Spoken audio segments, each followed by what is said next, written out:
केरल के वायनाड में लोकसभा उपचुनाव को लेकर सियासी जंग तेज हो गई है। एलडीएफ और बीजेपी के उम्मीदवारों ने अपना नामांकन दाखिल कर दिया है। एलडीएफ की तरफ से सत्यन मोकेरी ने गुरुवार को कलेक्ट्रेट तक पहले रोड शो किया और फिर नामांकन भरा। इस दौरान मोकेरी के साथ सीपीआई के राज्य सचिव बिनॉय विश्वम और पार्टी की वरिष्ठ नेता एनी राजा सहित कई नेता मौजूद रहे। एनी राजा लोकसभा चुनावों के दौरान राहुल गांधी से हार गई थी। वहीं सत्यन मोकेरी 2014 में वायनाड से लोकसभा चुनाव लड़े थे, लेकिन हार गए थे।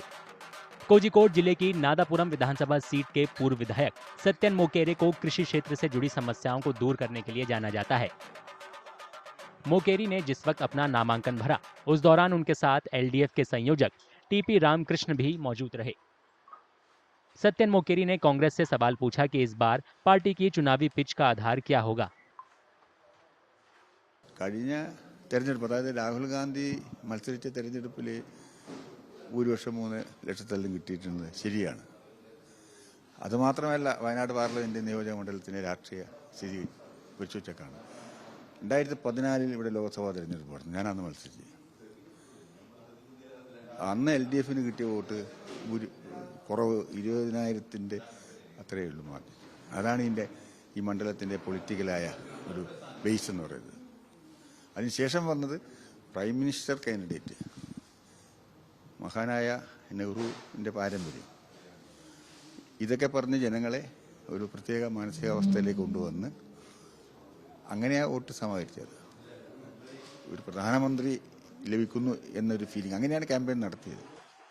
सीपीआई के केरल राज्य के सचिव बिनॉय विश्वम ने भी कांग्रेस से सवाल किया कि वो लेफ्ट रूलिंग वाले राज्य में उपचुनावों के लिए अपना उम्मीदवार क्यों उतार रही है। It's a simple question, but a very, very serious question. The question was, who is your main enemy in this political contest of India? Who is their main enemy? The BJP or the left? If it is the BJP, then why should they come to Kerala to fight, where the BJP is a powerful force? They are only marginal here. So if the Congress believes that BJP is their main enemy, they are supposed to contest somewhere where the BJP is strong. वहीं BJP की नव्या हरिदास ने भी गुरुवार को पूर्व BJP प्रदेश अध्यक्ष और मिजोरम के पूर्व राज्यपाल कुमन्नम राजशेखरन की मौजूदगी में वायनाड उपचुनाव के लिए नामांकन दाखिल किया। पीटीआई वीडियो से बात करते हुए उन्होंने कहा कि बुधवार को प्रियंका गांधी वाड्रा के रोड शो में आई भीड़ बाहरी जिलों से झूठे वादे और लालच देकर बुलाई गई थी।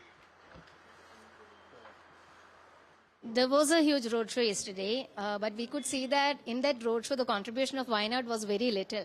They have brought people from other districts to make the number of roadshow a huge number. So that doesn't make sense that the people of Wayanad are with them. They were just crowd pullers. People have come to Wayanad to see the scenic beauty of Wayanad. Yesterday also there were allegations that people from shooting field is being brought for this election campaigning and like that. So we have, apart from that number, we must look into the factor that how many of their voters are there in that rally. नव्या हरिदास ने यह भी कहा कि प्रियंका गांधी सिर्फ अपने family background की वजह से उम्मीदवार बनी है।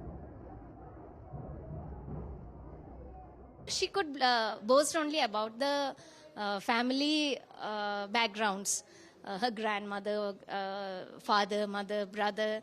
It's like you can see the last nomination day also she came with her mother, brother, husband and son, because last election Rahul Gandhi came with Priyanka Vadra because he wanted to introduce her to the mandal. He had an intention of keeping Raebareli if at all he wins, and then he thought that okay, if not me, my sister, I'll give the seat to the sister. That's the politics behind them.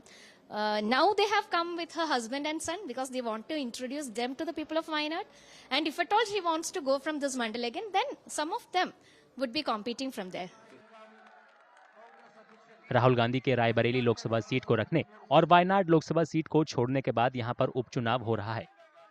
Wayanad में 13 नवंबर को voting होगी। नतीजे 23 नवंबर को आएंगे।